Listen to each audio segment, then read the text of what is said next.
Hmm. So I thought I'd take my 19-year-old granddaughter to see the film Oppenheimer. I'd heard a lot about it, and he was, after all, the father of the atomic bomb. I wanted her to see exactly who he was, what made him the way that he was. And we learned a lot. First of all, when you have a man that's afforded the luxury of needing no kind of financial assistance and therefore can further his interest and his genius to the limit, you have someone that is really, really blessed. And with that blessing comes a lot of responsibility. I'll tell you what I found out towards the end. Metaphysically, we know we are each charged with grooming ourselves and pursuing the joys and the things that we enjoy doing. Always, though, with the understanding that we must be conscientious. Now, this man who loved his complete ability to pursue, to get into the minds of other men who were brought to him as his accomplices. I know that's a strange word, but you'll see. The idea being that they wanted to halt Hitler, who in his war machine was moving throughout Europe and was threatening even more. So there was an urgency, and they decided, did they not, to find out, oh, what can we do? And what they decided to do was to build the ultimate bomb. Now, this weighed heavy on Oppenheimer as time would go on. The bombing of Hiroshima and Nagasaki proved to be more than I think, as it's portrayed, he could stand. But you see, when you are a narcissist, and he was a narcissist, and a womanizer who drove his wife to drink because of his absenteeism, you begin to think that you are a god. I'm not saying that, I don't want to put words in his mouth, but I'm just saying that that's what it looks like to me and to my granddaughter from where we were sitting. You know, for a 19-year-old, she asked a lot of very interesting questions. I was very proud of her, to tell you the truth, because I thought she was going to be asleep within 2 minutes. 3 hours long, and we were still right there watching every single minute of it. Great, great acting. Oh my goodness, Robert Downey Jr. just tore the whole thing up. He was fantastic. And I'm the man who played the lead, who portrayed Oppenheimer, Murphy, was excellent. He was. A lot of the actions involving him were close-ups, where you saw his almost weeping eyes. Though we did hear him talking, and he did move almost mannequin style through the film.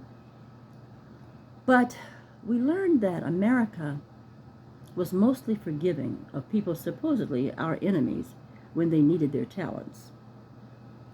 And in this I'm speaking of the German scientists who were brought over, Nazi scientists. Very little said about them, but we needed them, and somehow they didn't have to pay the price for what had happened in Germany. Oppenheimer, being a Jew, he was more sympathetic, and with good reason, because Hitler was making the Jewish people suffer, and in some cases, and in many cases, killing them. So, of course, Oppenheimer was doing all he could to put in his mind, stopping Hitler. That was a big moment for him. Now, the thing is that before the bomb was completed, Hitler had already died in the bunker. So what we had was the willing partner, Japan, who still was, at that point, not ready to surrender. So here's what we have. Now, there were no gory scenes. I want to let you know that right away. No gory scenes of what happened to the Japanese, but we just saw reactions. There's no such thing as giving away what happened, because this is a documentary, so you can find out all about his life yourself. So there's no such thing as giving away the ending. It was so well done, so well done. Honestly, I would like to see it again, but I don't know, 3 hours, it went by so quickly, you know. Honestly, I thought to myself, this is so well done. The music and the sound effects, oh, every single thing about this film was just masterfully put together. So I want you to take a chance and look at it, okay? I mean, I know Barbie is out, but Barbie tells a different story. This story says that we must question who are the people behind the scenes. The people running for office may, in fact, probably do not have any real effect on what happens in this country. There is a unity of people around the country, big money people, no doubt, and they operate in the shadows. And they apparently are the people that have the most regard for their own interest and very little, for us. What is the story here for us metaphysically? There will always be shadow people. And I tried to explain to my granddaughter, because honestly I was embarrassed, when I saw what was going on the screen, the way in which people were manipulated and moved around, and the interest of the country and the flag didn't seem to make as much difference as being loyal to these people in the shadows.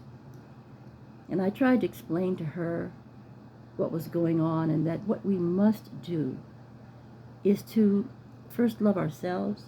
You've heard this over and over, but it's so true, and I've had to learn it myself. Love yourself, and then love your family and your community. You can't do everything, but you can do one thing here and there. Identify something you can do and make it work. Have an action plan and go at it.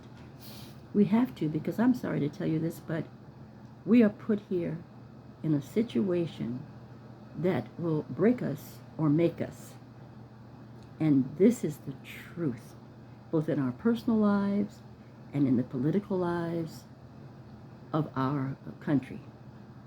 So keep this in mind, and do yourselves a favor, go see this film.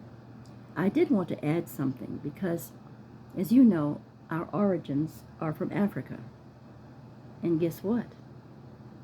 That wonderful life that Oppenheimer had, going to private schools, having the luxury of just thinking through whatever it is that, he needed to think through, his theoretical ideas that allowed him to create this killing machine.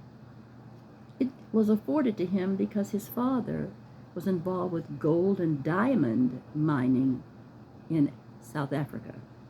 Do you know that the family owns something like 700 plus acres of land in South Africa and other African countries?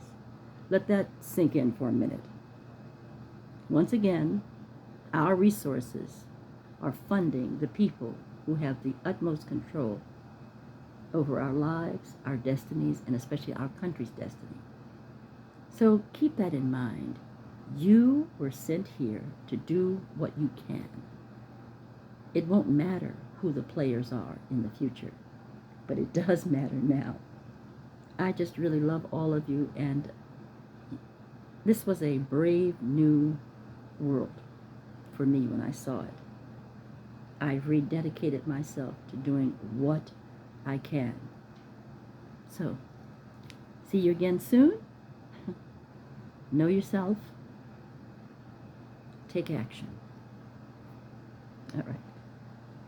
And please press the button that likes this video, and subscribe.